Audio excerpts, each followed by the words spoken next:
In 2012, Anonymous, the decentralized hacktivist collective, brought down the website of the Church of Scientology, exposing its controversial practices to the world. This was just one of their many feats. Anonymous emerged as a potent force in the digital age, embodying both the liberating and disruptive potential of online activism.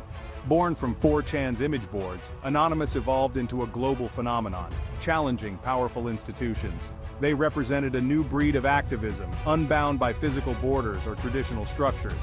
Their decentralized nature made them incredibly resilient and difficult to combat. Their weapon of choice, the denial of service attack. They were digital activists, utilizing technology to bring attention to social injustices. The early 2010s marked Anonymous's golden age, a time when their operations sent shockwaves through the corridors of power.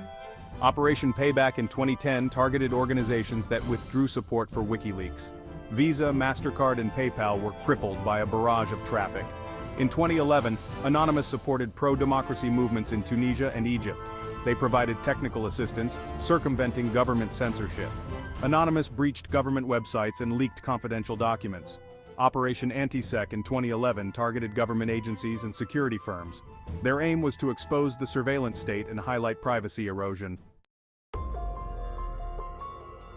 As Anonymous's notoriety grew, so too did internal disagreements about their tactics and targets. The lack of a centralized leadership structure, while a strength in many ways, also led to fragmentation and a blurring of their message. What started as a united front against perceived injustices began to splinter. The loose collective nature of Anonymous meant that anyone could claim to act in their name. This led to a rise in uncoordinated and at times reckless operations. Some actions, often driven by individual agendas, lacked the clear ethical framework that had defined their earlier campaigns. This inconsistency eroded public trust and fueled criticism that Anonymous was nothing more than a group of digital vandals. Law enforcement agencies, initially caught off guard by Anonymous's decentralized structure, began to adapt their tactics. High-profile arrests of individuals associated with Anonymous sent a chilling message. The legal repercussions of their actions became increasingly real, leading some members to retreat from the front lines.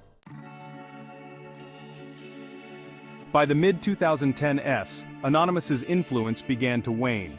The loss of clear objectives, coupled with successful law enforcement crackdowns, led to a decline in participation and effectiveness. The once unified collective fractured into smaller, often disjointed groups, each with its own agenda and priorities. The rise of alternative platforms for online activism, such as social media campaigns and online petitions, provided more accessible avenues for individuals to express dissent. Anonymous's tactics, once novel and impactful, began to feel less relevant in a world where raising awareness and mobilizing support could be achieved through less technically demanding means. The decline of Anonymous was not simply a result of external pressures.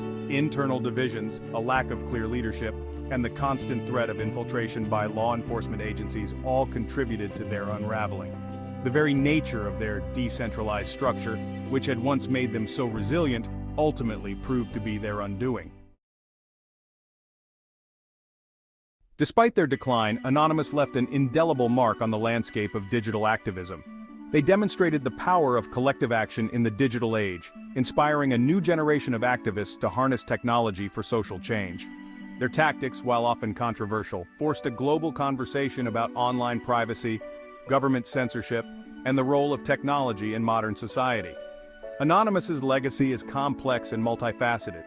They were, at times, a force for good, exposing corruption, challenging authoritarian regimes, and giving a voice to the voiceless.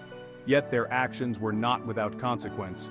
Their methods often blurred the lines between activism and criminality, raising questions about the ethics of hacktivism and the limits of free speech in the digital realm. The ghost of Anonymous continues to haunt the internet, a reminder of the disruptive potential of online activism. Their story serves as both a cautionary tale and a source of inspiration, demonstrating both the power and peril of decentralized movements in an increasingly interconnected world. The decline of Anonymous does not signal the end of digital activism. It marks a shift to a more nuanced form of online engagement. Social media, online petitions, and crowdfunding are powerful tools for mobilizing support and advocating for change. Online privacy, misinformation, and tech giants present new obstacles. The line between activism and harassment is contentious, with debates on doxing and shaming. The spirit of Anonymous lives on in those fighting for social justice and transparency. The future of digital activism lies in leveraging technology for positive change. The fight for a better world continues, one click at a time.